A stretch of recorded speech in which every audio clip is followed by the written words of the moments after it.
by hostiles.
If you guys are interested in being a member, then click the join button down below to check out the available perks. The first tier is only $1. Thank you to those of you who choose to join. What's up, Mod Squad? Welcome to another Division 2 build breakdown video. Now, a little while back I put up a poll on the community tab asking you guys which was your favourite global event. The vast majority of you voted for the Golden Bullet, which I can't blame you. The Golden Bullet massively increased damage, weapon damage that is, RPM, weapon handling, and I believe optimal range, making every weapon in the game OP. Today I will part replicate that in a build. While the Golden Bullet event was on, I used the Scorpio shotgun and the effects on that gun were insane. A few of you even said in the comment section to try it out. What mainly shocked me was how effective it was over range because of the extreme weapon handling. This made me want to try and replicate the weapon handling once the event was over. Now obviously speccing into weapon handling will force you to take away from either survivability or damage, which with today's build I decided to sacrifice some damage, but only because I managed to find a way to gain that damage back, which I'll get into in a bit. The aim was to make a build with high damage, good survivability and crazy weapon handling, which could replicate the Golden Bullet effect, allowing us to burst down NPCs at range. Obviously it won't be as extreme as the actual Golden Bullet, but it is very effective as you guys can see. So let's talk about how we get such high weapon handling. We do this by combining the Demolitionist Specialization Armor Kit talent with the Chest Piece talent Efficient. The Demolitionist Armor Kit talent repairs 100% damage and boosts weapon handling by 30% for 15 seconds, which is a decent amount of weapon handling to begin with. Combining this with the talent Efficient boosts the effects of the Armor Kit talent by 100%, giving us 60% weapon handling and making the talent stay active for 30 seconds instead of 15. This is a big boost added to the 36% weapon handling the Scorpio already has standard from this build. Now going back to damage, we obviously miss out on the damage talent on the chest piece, which could have been a good 25 to 30% weapon damage. The way we make this back is by using the sidearm, the Orbit. This weapon comes with a perfect finisher talent. Swapping from this weapon within 10 seconds of a kill grants 35% critical hit chance and 40% critical hit damage for 15 seconds. Now this build's currently at 50% crit chance when using the Scorpio, so the 35% crit chance from this talent is more than we need. But what's great about it is if we wanted to sacrifice more crit chance rolls on a build for even more weapon handling, you could. This talent also gives you 40% critical hit damage, which is far from a little amount. This takes our total crit damage up to 180% plus if you have max rolls, and as you guys can see from the gameplay, damage isn't something this build lacks. This build requires you to be aware of your buffs and have the timing down, knowing when you need the extra damage from the Orbit, as well as making good use of the armor kit to gain the weapon handling boost. So now I spoke a little bit about the build and showcase some of what it's capable of, let's get into a build breakdown. Right guys, getting into this build breakdown, start off with the specialization. We have the Demolitionist. We are using this for the 30% weapon handling we gain from the armor kit talent. That's going to be paired with the efficient talent on the chest piece to give us some insane weapon handling. All kinds of weapon handling. All kinds. The primary weapon on the build is the Scorpio. The reason I like the Scorpio is it's always done really good damage over range for a shotgun. Kind of OP if you ask me. They did nerf it back in the day. Obviously not enough. It still does stupid damage.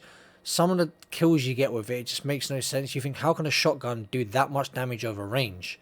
But what's also great about having all this weapon handling on the build is it's going to help you keep the longest duration of the poison, disorient and shock and all that good stuff. As you can see, the duration of status effects is based on percentage of pellets hit on applying shot. So the better weapon handling, the more likely you're going to hit all your pellets, so those status effects last a lot longer. Looking at the attachments, we have 10% reload speed on the mag, we have 10% weapon handling on the grip, we have 10% stability on the muzzle, and then 10% crit chance on the scope. And it's just so funny, this is a weapon handling build, but the majority of the attachments on this weapon are weapon handling based. And weapon handling applies across the board for reload speed, stability, accuracy, all that good stuff. Moving on to the secondary now, I'm using a Dark Winter just because it's been fun to run and gun with. We have the Perfect Killer talent. Kill an enemy with a critical hit grants plus 50% critical hit damage for 10 seconds. Great for running and gunning, just keep chaining it over and over. We have all crit damage across the board for the attachments, as you can see. And then the magazine has the extra 20 rounds. Now this is not something you have to use, it's just something I use because it's my preference. You can switch this out for whatever weapon you want. Moving on to the sidearm. Yes guys, I said the sidearm. The orbit, very important part to this build if you want to make up for the damage we lose out on the chest piece. So we have the perfect finisher. Swapping from this weapon within 10 seconds of killing an enemy grants 35% critical hit chance and 40% critical hit damage for 15 seconds. Now because this could give you 35% crit chance, that could allow you to take some crit chance off your build. So those crit chance rolls you're going to see on my build today, you could potentially take those off and switch into weapon handling, making this build even crazier.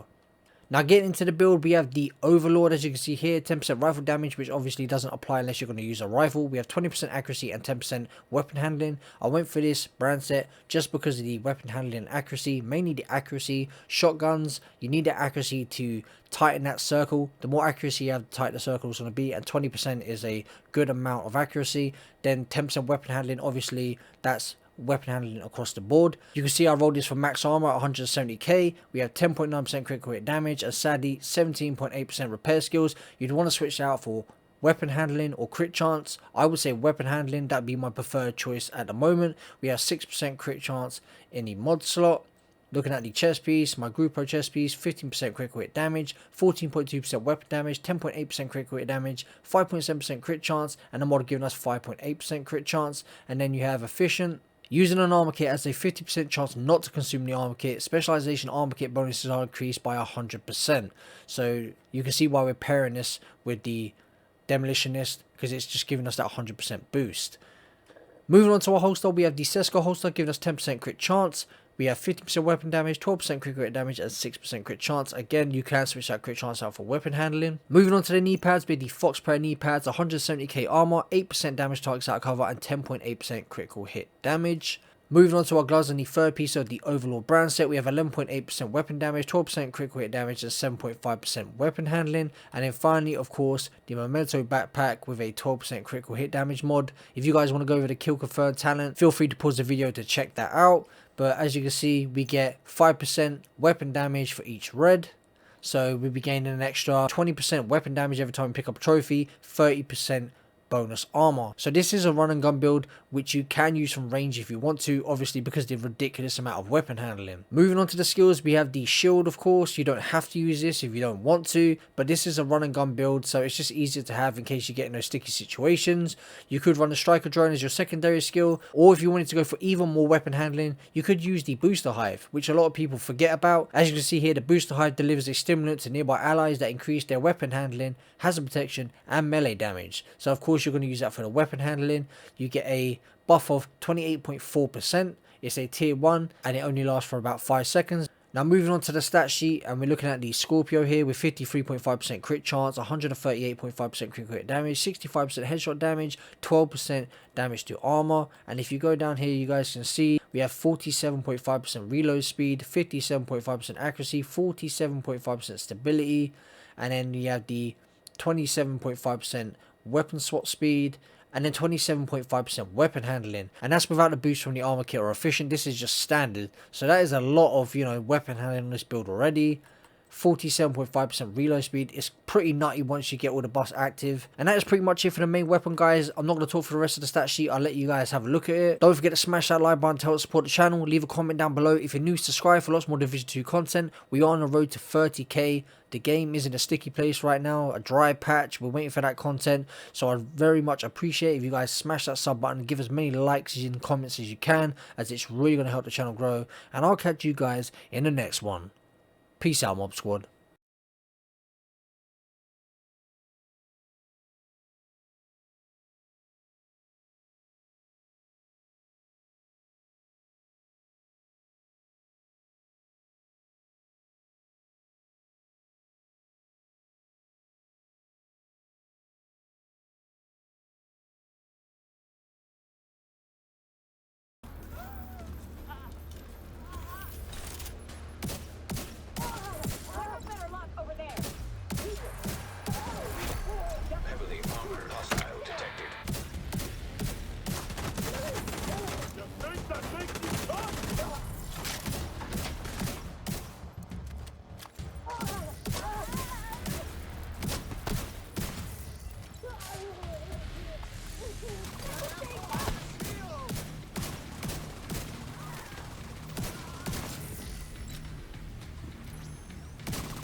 What?